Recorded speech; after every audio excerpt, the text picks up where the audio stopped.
이코노믹스 시간입니다. 정철진 경제평론가와 함께합니다. 안녕하십니까? 네, 안녕하십니까? 네. 자, 어제부터 코로나 국민지원금이죠. 5차 재난지원금 신청이 시작이 됐습니다. 신청 방법 그리고 사용처 알려주시죠. 다시 한번. 일단은 이제 자기가 선택할 건 크게 세 가지입니다. 전에도 말씀드렸지만 신용카드와 체크카드의 충전 1인당 25만 원이죠. 하는 방식이 있고요. 선불카드를 또 주민센터에서 받을 수가 있습니다. 그리고 세 번째가 지역사랑 상품권. 이건 두 가지 버전이 있는데요. 모바일과 또 종이류가 있습니다. 이렇게 이제 골라서 선택을 하시면 될 텐데 이제 가장 빠른 신청과 사용 방법은 역시 카드사를 통한 겁니다. 어제부터 시작이 됐었죠. 출생연도 끝자리 162 어제 신청자였습니다. 오늘은 27년도로 끝나는 분들이 이제 신청할 수 있게 될 텐데 그럼 이제 카드사에 이제 이렇게 신청을 하게 되지 않습니까? 네. 모바일이나 그러면 이제 25만 원이 바로 이제 입금이 되게 되는 거고요. 이제 카드 연계은행은 다음 주, 지역사랑 상품권도 일단은 신청은 이번 주에 하더라도요. 받게 되는 수령은 13일부터입니다. 그러니까 어르신들은 거의 대부분 지역사랑 상품권을 선택하는데 현장에서 못 받습니다. 그러니까 다음 주에 한 일주일 정도 기다리시면 될 것 같고 사용은 언제냐? 현재 원칙적으로 신청 다음 날로 되어 있거든요. 이제 카드나 신용카드는. 그러니까 어제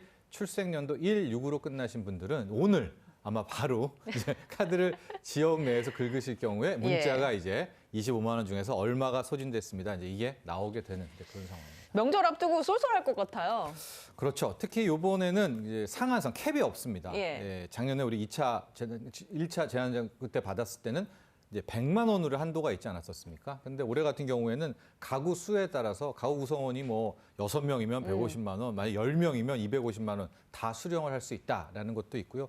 또 하나 기억하셔야 될 게 이게 우리가 작년에 받았을 때는 대표 수령, 즉 세대주 수령이었는데 올해는 개별 수령입니다. 따로따로 나오더라고요. 따로따로 나옵니다. 그 미성년자를 제외하고 대학생이 있다, 자녀가 그 친구가 가서 받아야 됩니다. 부모가 그거를 받을 수가 없고요. 부부간에도 다 따로따로 이제 수령을 해야 된다라는 거 기억하시면 되겠고. 지금 보시면 이제 요새는 뭐 5인 가구, 6인 가구를 찾기는 힘듭니다만 그 인당으로 다 계산이 되기 때문에 4인 가구의 경우에는 100만 원, 5인 가구는 125만 원, 6인 가구는 150만 원 이렇게 받을 수 있다는 얘기인 거잖아요. 사용처도 보시면 이제 다 아실 거예요. 뭐 기본적으로 전통시장, 대형 마트, 백화점 안 되고 온라인 안 되고 이제 이런 것들은 다 기억하시면 되겠고요. 하나 좀 헷갈렸던 게 이건 그 상표를 특별히 언급해서는 그렇지만 스타벅스는 안 되고 뭐 베스킨라빈스는 되고 이게 무슨 얘기냐면 직영점은 안 됩니다.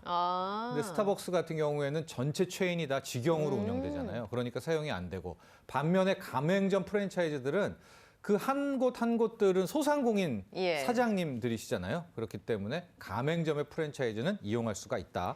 그리고 배달앱 온라인은 안 되나 배달 주문을 한 다음에 그 가게의 배달 인력이 이제 카드 단말기를 들고 오는 경우가 있습니다. 그 배달을 현장 결제를 할 경우에는 빠져나갑니다. 그렇기 때문에 보통 전화 주문하시는 분들이 계시거든요, 아직도. 그분들은 이 소위 말하는 재난지원금을 사용할 수가 있습니다. 또 쓸 수 있는 곳은 기가 막히게 알지 않습니까, 우리가?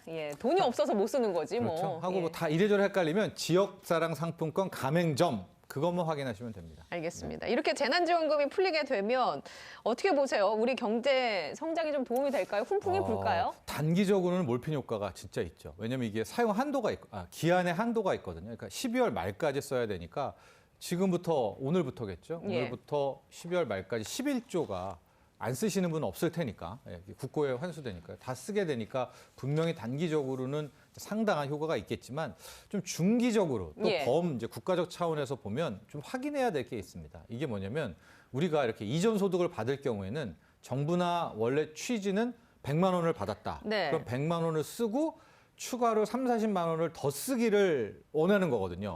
근데 그동안에 좀 실험들을 좀 보면 100만 원을 받았지 않습니까? 그럼 100만 원만 쓰고 내가 원래 쓰려고 했던 100만 원은 이제 저축하거나 안 쓴다는 소위 말하는 소득 대체 효과가 없게 되는 이런 효과가 나오게 돼버리기 때문에 실은 중장기적으로는 작년 거 그다음에 올해 거의 재난지원금이 과연 어떤 식으로 효과가 있었는지 경제 성장률이나 이런 것들은 좀 시간이 한 1, 2년 더 필요한 채로 좀 시뮬레이션을 꼭 할 필요가 있겠다. 이런 말씀도 함께 전해드립니다. 그럼 여기엔 동의하십니까? 홍남기 경제부총리가 국회 예결위 종합정책 질의에서 이런 답변을 했어요. 나라 곳간이 비어간다. 2023년부터 정상화가 된다라고 얘기를 했거든요. 그게 아마 이제 세수에 대한 것들을 많이 고려한 것 같아요. 어떤 속도. 그러니까 세수 같은 경우에 작년, 올해 너무 세금이 잘 거쳤거든요. 거기엔 법인세도 있었고 또 부동산 높이 올라간 네. 그다음에 주식, 뭐 양도세들도 있었고 또 이제 올해 같은 경우에는 고 이건희 회장의 상속세도 있고 한데 아마 홍남기 의총리의 발언은 본인도 아마 세수를 다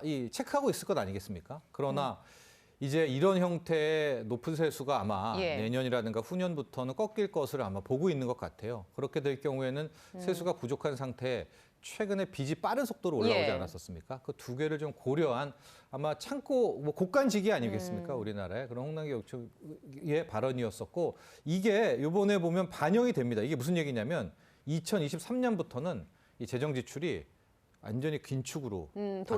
바뀌는 돌아서게 됩니다. 계획 예. 자체가. 그러니까 내년 2022년이 거의 이제 확대 재정의 거의 마지막이 아닌가 또 이렇게 볼 수가 있겠습니다. 그렇군요. 그래서 국가 채무를 고려할 수밖에 없고 재정 건전성을 회복하기 위해서 노력할 수밖에 없다라는 기조를 보인 거군요. 네, 베스트 시나리오는 이 확대 재정으로 턴을 해서 잘 살면 세금을 네네. 더 내는 이제 그런 시나리오가 나오기를 바라야 되는데 아마도 홍남기 의총리 씨가 얘기한 것은 법인세도 글쎄 올해만큼 잘 거치기가 또 뭐 힘들지 않았을까 이런 다각도의 검토가 있었던 것 같습니다. 예, 알겠습니다.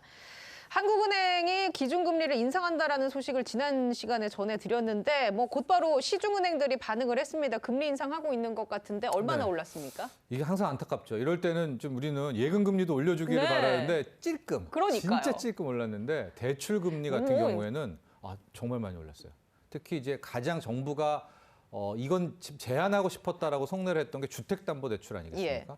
이게 지금 큰 폭으로 올라가지고 지금 3%대, 2%대는 이제 더 이상 시중에서 좀 찾아보기 힘든 그런 대목이 됩니다. 예, 지금 보면 신용대출 금리도 빠르게 올랐고 신용대출 금리는요 정말 제 생전에 다시 볼 수 있을까? 작년 여름 같은 경우에 특히 뭐 같은 경우에는 올해나 이렇게 바라보면 1% 후반에 막 신용대출도 나오고 막 그랬었습니다. 실제 예. 등급 좋은 분들. 근데 이미 신용대출은 다 3%대, 4%대까지 지금 올라와 있고 주담대도 올라와 있고 이런 상황이 돼서 은행들이 이번에도 예금 금리는 찔끔 올리고 저렇게 대출 금리를 많이 올리는 또 그런 행태를 또 한번 보이네요. 대출에서 뭘 어떻게 해보려는 시도가 굉장히 리스크가 있겠어요. 대출 금리가 점점 높다 있겠고요. 보니까. 아마 주택담보대출은 저는 이제 4%를 마지노선으로 보거든요. 그러니까 이번에 금리 인상을 한 게 부동산 집값 잡게 뭐 역부족이죠. 그러나 한 번 더 올리고 그럴 때 만에 하나 이주열 하는 총재가 내년에도 이 긴축은 이어간다라든가 뭐 내년에 2회 이상 할 수 있다라든가 이런 발언이 나오면 그땐 시중금리가 먼저 이제 뛰어 반응을 올라가거든요. 하니까. 그래서 만에 하나 주택담보대출 금리가 4%대까지 나온다면 그때는 실은 부동산 시장도 불안불안할 수 있겠군요. 그때는 좀 충격이 좀 있을 거라고 좀 보고 있습니다. 알겠습니다. 자, 그러면 저희가 앞선 시간에도 다루긴 했습니다만 방역 당국이 이런 용어를 썼습니다. 단계적 일상 회복.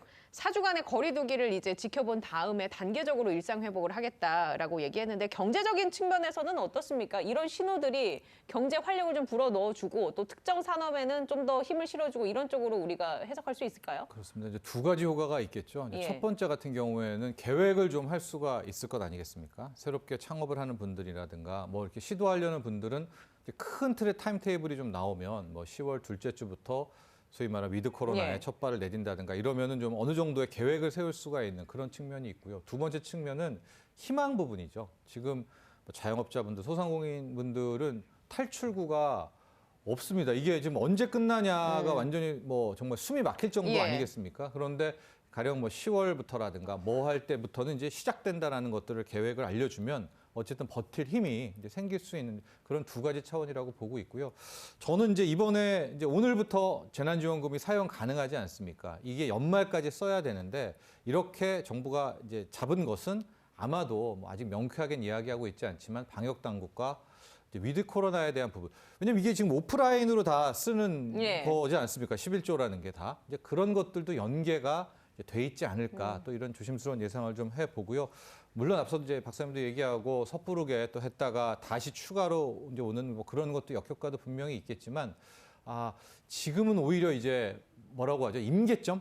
이제 마지노선에 특히 온 것 같아요. 이제 뭐 자영업자분들이 시위도 계획하고 이렇게 있는 것들. 그러니까 이제 이런 측면까지 고려해 본다면 이제 서서히 좀 공존하는 위드 코로나에 대한 계획도 네. 좀 공식적으로 좀 언급할 때가 아닌가 이런 생각도 해봅니다. 자, 추석 연휴 전이니까 끝으로 이거 한 가지 여쭤보죠. 추석 물가 올해는 어떨 것 같습니까? 엄청 올랐어요. 예, 밥상 물가가 작년 대비 10% 이상 올랐거든요. 그래서 정부가 이제 이럴 때 추석 때는 물건을 풉니다. 예. 그동안에 했었던 보유 물량, 비축 물량을 예. 푸는데도 글쎄요, 5%, 6%는 올랐다고 좀 봐야 될 것 같고 지금 이제 재래시장이 22만 원, 대형마트가 28만 원, 이제 평균 차례상이라고 네네. 하는데 이게 정말 최소한 차례상이거든요. 그러니까 22만 원으로도 힘들 수가 있습니다. 이런 것들을 좀 보면 이제 가계부채 문제, 그다음에 인플레이션의 문제가 앞으로 정말 우리에게 큰 숙제가 아닌가. 이건 이제 위드 코로나가 되면 더 불거질 수가 있는 네네. 문제이기 때문에 이 점도 꼭 기억을 해야 될 것 같습니다.